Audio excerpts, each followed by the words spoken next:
The live TV, सच सबसे आगे।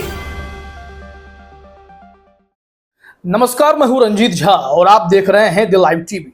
UP के सीएम योगी आदित्यनाथ ने मोदी और शाह से आर पार का मूड बना लिया है और इस बार कुछ ऐसा ऐलान किया है जिसे पहली और बड़ी बगावत के तौर पर भी देखा जा रहा है। और इसके बाद यह कहा जाने लगा है कि योगी आदित्यनाथ ने दिल्ली दरबार से दो हाथ करने का मन बना लिया है, इसलिए ऐसे जबरदस्त फैसले लिए गए हैं जिस फैसले में दिल्ली दरबार की तनिक भी रजामंदी नहीं, तनिक भी सहमति नहीं है, जिसके खिलाफ दिल्ली दरबार यानी मोदी शाह हमेशा खड़े रहे, उस व्यक्ति को योगी आदित्यनाथ ने यूपी का सबसे बड़ा पद ऑफर कर दिया है।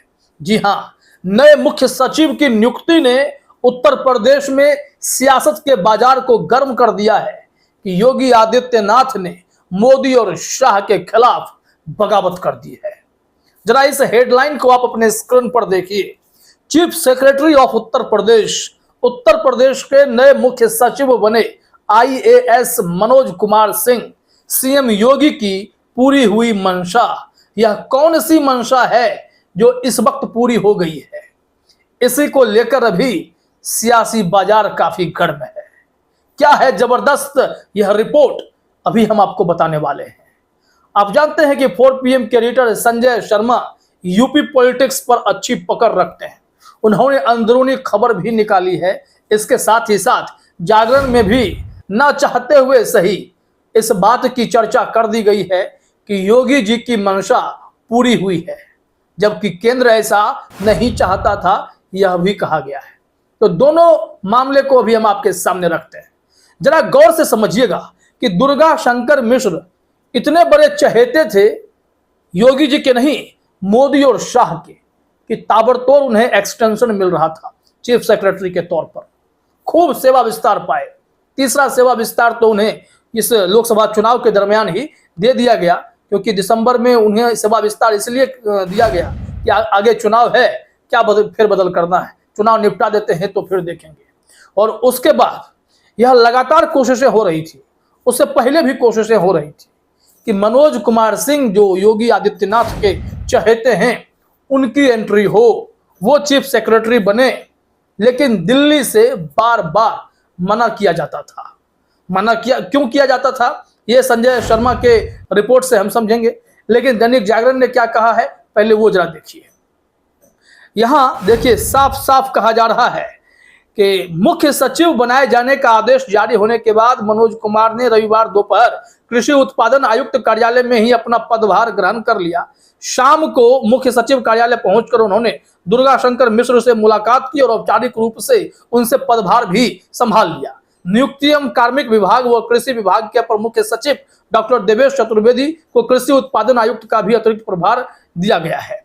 लेकिन यहाँ क्या खबर क्या है, ये तो आनंद फानन में उन्होंने किया, क्योंकि ऐसा मौका मिलता है तो भाई कहीं दिल्ली से मनाना हो जाए तो आनंद फानन में अपने ही ऑफिस में चीफ सेक्रेटरी पद को संभाल लिए और फिर औपचारिक तौर पर जो उस वक्त चीफ सेक्रेटरी दुर्गा शंकर मिश्र थे उनसे मुलाकात कर ली।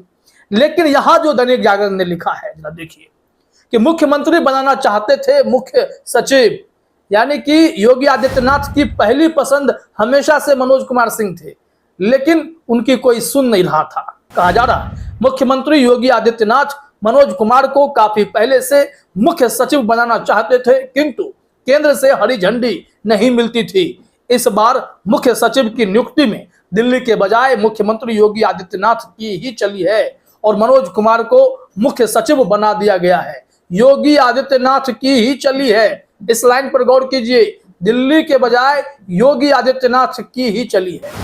मतलब साफ है कि उत्तर प्रदेश में भाजपा कमजोर हुई है, इसके पीछे शायद योगी अब वजह नहीं रहे।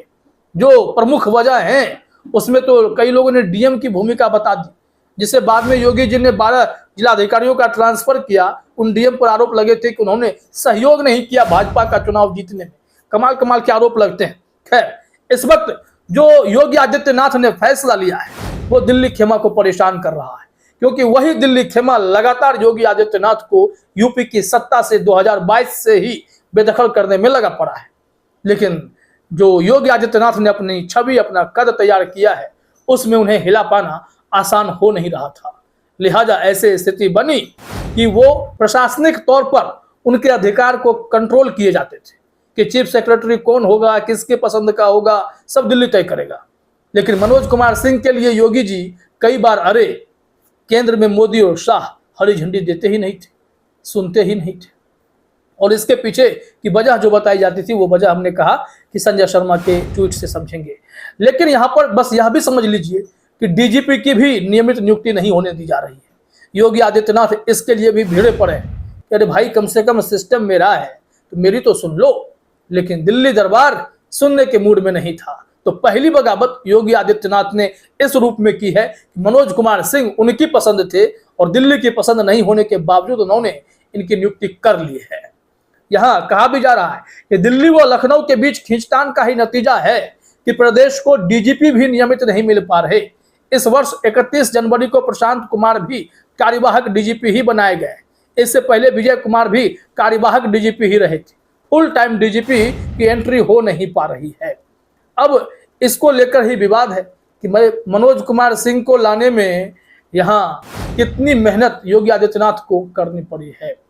अब यहाँ से दुर्गा शंकर मिश्र के लिए भी एक चुनौती थी कि वो कितने दिन तक सेवा विस्तार पाते रहते। आखिरकार उन्होंने ही अब समझ गए कि हमारी दाल यहाँ नहीं गलेगी, क्योंकि दिल्ली की दाल अगर गलती तो इनकी भी गल जाती, इनको फिर एक्सटेंशन मिल जाता। लेकिन ऐसा हुआ नहीं। अब क्यों नहीं हुआ है, सीधे आइए संजय शर्मा के ट्वीट पर, एडिटर 4PM वाले के। इन्होंने ट्वीट में लिखा है कि लंबे समय के बाद अब योगी आदित्यनाथ ने भी दिल्ली दरबार से दो हाथ करने का मन बना लिया है। पिछले कुछ दिनों से गोदी मीडिया योगी पर हमलावर था। यह साबित करने की कोशिश की जा रही थी कि यूपी की हार में सबसे बड़ा दोष योगी का ही है। मोदी का इन सब से कुछ लेना देना नहीं है, जिसकी चर्चा भी हमने आपको अपनी खबरों में के दौरान भी की है।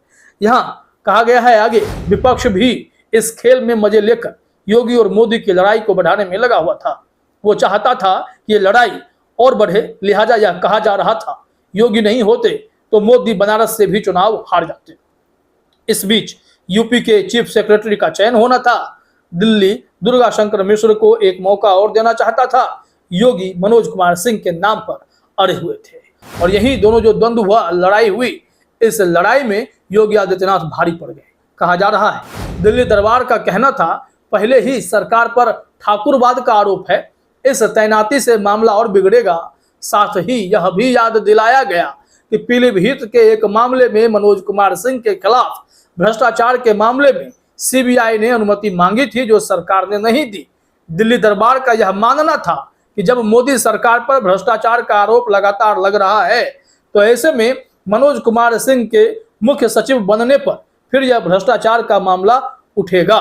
पर इस बार योगी आदित्यनाथ ने सारी बातों को और दिल्ली दरबार को ताक पर रखा और आज मनोज कुमार सिंह को मुख्य सचिव बना दिया गया है। इस रिपोर्ट ने अब दिल्ली दरबार की धड़कनें तेज कर दी हैं और यह खबर भी मीडिया में फैल गई कि योगी आदित्यनाथ अब काफी चौड़े हो गए हैं। मतलब यह कि वो मोदी और शाह को अकेले झेलने की एक ताकत लेकर उभर आए हैं कि चलिए जो होगा देखा जाएगा, जो चीफ सेक्रेटरी होगा या डीजीपी होगा वो हमारी पसंद का होना चाहिए, क्योंकि सरकार तो राज्य में हम चला रहे। ये पपेट मुख्यमंत्री नहीं बनना चाहते। फिर चाहे मोहन यादव हो, भजन लाल हो, विष्णुदेव साय हो, ये सब ऐसे मुख्यमंत्री हैं जो रिमोट कंट्रोल से चलते हैं। इस वजह से योगी आदित्यनाथ अपना कद और अपनी छवि के साथ कंप्रोमाइज करने के मूड में दिखाई नहीं पड़ते और उन्होंने मोदी और शाह के खिलाफ खुली बगावत कर दी है, बड़ा ऐलान कर दिया है। अब देखिए इसका अंजाम क्या होता है। फिलहाल इस वीडियो में इतना ही। आप सभी का हमसे जुड़ने के लिए बहुत बहुत धन्यवाद। द लाइव टीवी, सच सबसे आगे।